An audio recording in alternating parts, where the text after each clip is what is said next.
Hey people, how y'all doing tonight? Let me sit up straight real quick, cause I gotta get this. I'm actually kind of excited. This was an episode that I've been waiting to see because you have the Hive Alliance sort of drawing lines in the sand. Brett went to Tyler and told Tyler what we are already knew. He felt like he was at the bottom of the totem pole. Okay, Brett, way to figure it out. Personally, I think it's a little too late for that, but okay, cool.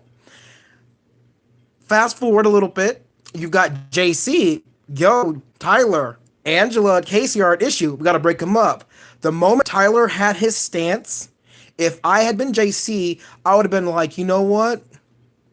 Something's not right here. You're not going after Angela, Casey, who I know you're in an alliance with. Why not? You're trying to go after Haley, who's by herself, who's against the entire house, who could be going up and going home any moment. That right there, and maybe it was a little ding ding ding in JC's head that he's not in as good a position as he believes he is in. And so that's why JC, fast forward again, talks to Brett. We don't know at this moment how much Brett believed or was coerced by JC's speech. I, for one, would be eating that shit up if I were Brett. Because Brett has to understand that it doesn't matter who goes home as long as he makes it to the final two. I understand that the high, or not the hive, level 6 is about loyalty and making it to the final four. But if someone wants to take a shot at my alliance members, there's little I can do about it, y'all. Like, if I want to make it to the end, if I know that I'm not in the best position, I may be foolish not to take JC up on his offer.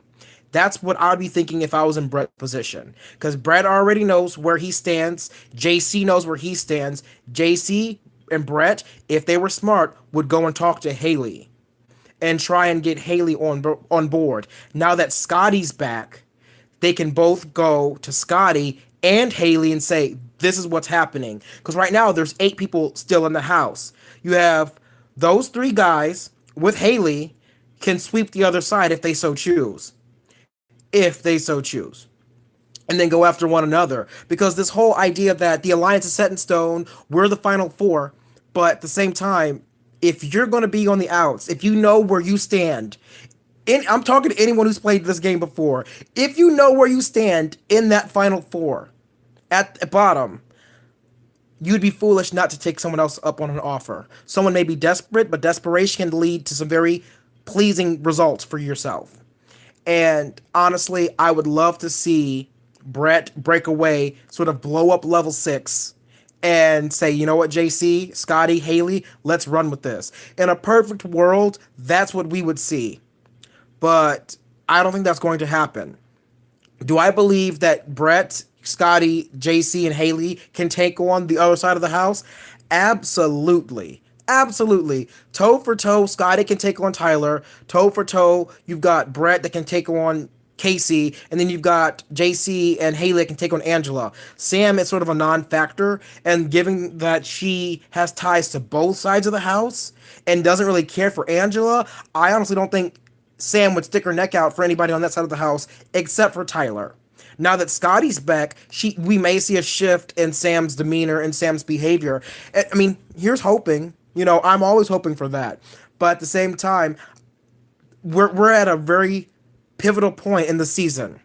It can go the way of the dodo real quick, where they're like, yeah, Scotty's back. You saw how they were cheering and stuff, how phony some of that looked, like Tyler jumping up and down. Yeah, Tyler doesn't give a fuck. Honey Badger does not give a fuck whatsoever. And so I'm over the phony, I'm over the fake, and we're at a pivotal point where if they so choose to blow the game up, they can. But if it goes away the dodo, which I think it might, you'll see Scotty on the block with Haley. Scotty may win the veto. Haley goes home. Next week, Scotty's up. Scotty goes home.